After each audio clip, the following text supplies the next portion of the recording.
All right. Well, as you know, Labour has taken out the WA election this weekend with Roger Cook steering the party to its third consecutive win. The state's Liberal Party has been forced to do some soul-searching after the defeat, which many are labeling catastrophic. So what does this mean for Peter Dutton and Anthony Albanese ahead of the federal election? To find out, let's bring in Sky News political reporter Cam Redden.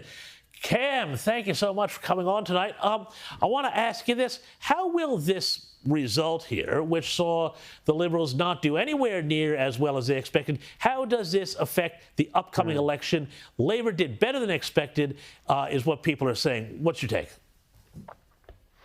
Yeah, it's a smashing in general terms, James. It's a situation here where Labor's going to finish with, look, roughly 45 seats in a 59-seat parliament. So whichever way you look at it, it's a pretty red state. The one interesting point to all this, and you mentioned silver linings, the one maybe for the coalition year, is that there was a general swing above the average in some of those outer suburban areas. Now, not enough to flip seats. You did see in some areas a 10-15% swing, even in those seats that Labor held on to where the margin was trimmed. And what we think about federally is where the overlap is. Now, the general expectation, I think, is that two of the seats, Tangney and also the other new seat of Bullwinkle, the expectation there is they will likely move from the Labor column to the coalition column come the federal election. But the other one I'm watching really closely is the seat of Pearce. It used to be held by Christian Porter. Labor won it last time. It's an 8.8% margin, but, James, Pearce is the most mortgaged seat in the country. In other words, there are more people in this seat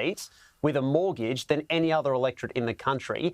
It swung above average back towards the coalition when you map the state and federal boundaries. So that's one that probably might not jump out at you as a potential Liberal pickup. But if there was a similar swing come the federal campaign, that's the one I'll be watching in WA to see if the Libs will really be making the kind of inroads they need. Yeah, well, we won't find out until late in the night on that one anyway, too, because, of course, it's on the other side of the country. Tell me something here, Cam, though. This is really interesting to me. You know, why is it that WA is such a Labour red seat when people associate it with industries like, you know, mining and agriculture and things, you know, that aren't like Victoria, which is a very heavily sort of public service kind of economy?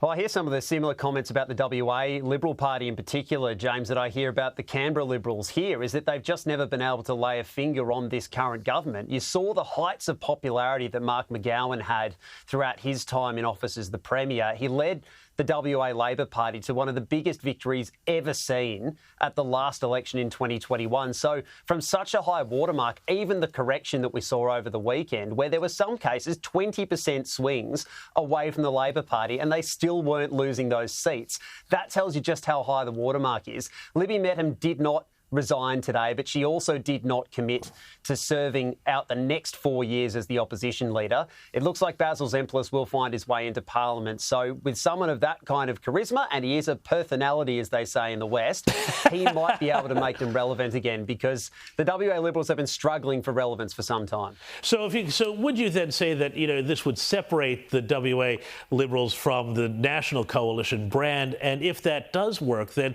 you know, is this then a vindication of what everybody in the coalition is telling me is their strategy, that they're really going to hit hard on those outer suburban mortgage belt working class seats, because as far as they're concerned, the inner cities are gone for all money? Yeah, it's the outer suburbs where it'll be won and lost, James, particularly, yes, in New South Wales and Victoria. In terms of WA, I mean, there's been some interest in Curtin, the Teal seat, very inner city. That's probably on a knife edge. You wouldn't say that's a guaranteed Liberal pickup by any means. Those seats I mentioned of Pearce, but also Hasler, Cowan, some of those areas slightly further out from the city where mortgage stress is high, where there's such a focus on the cost of living. Even though they swung hard to Labor last time, there's a bit of evidence here that they can swing both ways. So the coalition will take some confidence out of last night's result at a federal level, that if it's possible to get that many voters bouncing around, if that cost of living message really is cutting through, it could just help them, because they're going to need to pick up at least two, probably three or four seats in WA if that path to government's going to be realised. Yeah, and Cam, I want to move on to some other stuff going on around the place as well. But one other interesting thing that I picked up on was that there's a seat called Cully Preston, which is where there is a state seat where if Peter Dutton was to win the election and get his nuclear program up, is slated to receive a nuclear reactor. And this had a big swing to the coalition. So does that tell you then that the scare campaign around Labor and nuclear power just isn't landing? Perhaps. Collie Preston is one of those seats we mentioned, James. The margin was, I think, about 23%, and there was a 20% swing to the Liberal Party on two-party terms. It wasn't quite enough to get the seat changed hands, so Labor looks like it will hang on. I do wonder if in this seat, and perhaps a few others as well, James, this was one of those, not quite a three-corner contest, but it's a seat where Labor, the Liberals and the Nationals were also running a candidate. So there are questions being asked now about, well, was the campaign best narrowed or best focused in areas where you had the Liberals and the Nationals both running a campaign? Now, yes, of course, most of that vote ends up back in the one place anyway, but does it confuse the messaging if there are two candidates? That's what's happening in Bullwinkle, remember? And it gives Labor some hope that if they can focus around their candidate while the Liberals and Nationals are trying to promote their own, that might be a problem. So we will see, but obviously it all ultimately filters back mostly to one candidate. Yeah. Hey, Cam, I mentioned in my editorial at the top of the show that international events have a way of intruding on things. You know, the October 7th attacks interfered with the last week of the Voice campaign, and now events in Ukraine are starting to rear their head very quickly in Australia. And the PM this afternoon confirmed that Australia will send a representative to a meeting of European defence leaders in Paris as he considers sending peacekeepers as part of a project to end the war in Ukraine. Have a look at this. We would give consideration to participating in any peacekeeping mission in the Ukraine. And on Tuesday, Australia will participate in this meeting of Chiefs of Defence Forces or their representatives. But just a little while ago in Brisbane, Peter Dutton called on the PM to rule out putting any Australian boots on the ground in Ukraine. Have a look at this. It's unbelievable that the Prime Minister's talking about moving troops from Australia to station them or to base them in Ukraine when Italy, Germany, France has made no decision yet to base troops there. There's no peace yet. There's no peace to keep. Cam, this is a pretty interesting thing that suddenly Ukraine has become part of the election debate. Do you think that this is going to wind up becoming a front of mind issue for voters?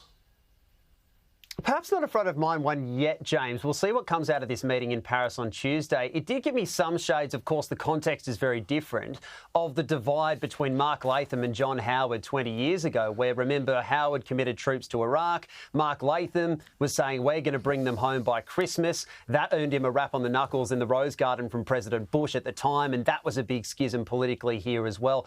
It's not the same level of divide. Of course, this is a hypothetical peacekeeping troop on a hypothetical mission that has not yet been declared. But it is rare to see this kind of a difference on defence positioning, at the very least, if not yet policy, James, where the government and the Prime Minister are clearly saying that this is an option he thinks that is on the table, that is boots on the ground in Ukraine. The opposition flatly saying, no, it's not in our national interest to do so. A lot will hang on the next couple of months. It's been 3 years at least now, James, this war. Who knows how long it will be until a peace deal is finally struck and what any coalition of the willing does look like. But it is a rare difference. The Prime Minister spoke again with Keir Starmer overnight.